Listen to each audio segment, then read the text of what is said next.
Una volta qui era tutta campagna, direbbero i più anziani, ma sarebbe più esatto dire che una volta in via San Donà era pieno di negozi. Oggi la parte più vicina a Favaro è una desolazione. Non c'è niente, niente. Qui bisogna andare al centro se ti vuole qualcosa. Non mi trovo, insomma. Chi vive qui da 75 anni è categorico. Com'è via San Donà adesso?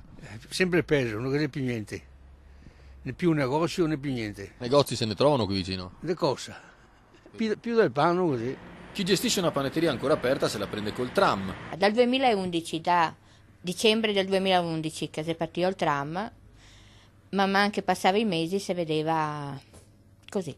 In un'ora di punta la desolazione nel negozio descrive la situazione. Siamo un sabato mattina, un negozio di panificio dovrebbe aver gente, siamo alle 11 di mattina e siamo qua, noi e un'altra signora.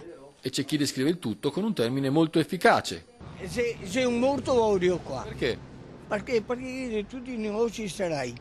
Da quando? Da quando?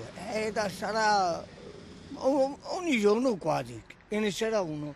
Ma una volta non era così.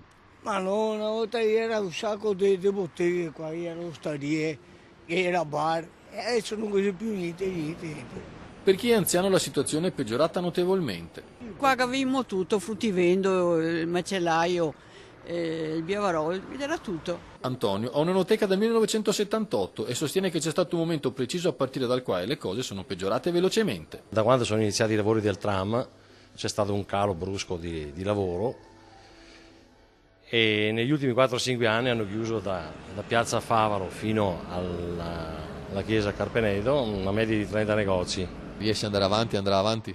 Ancora per poco. Spero di andare in pensione così chiudo anch'io perché non ce la facciamo più ormai.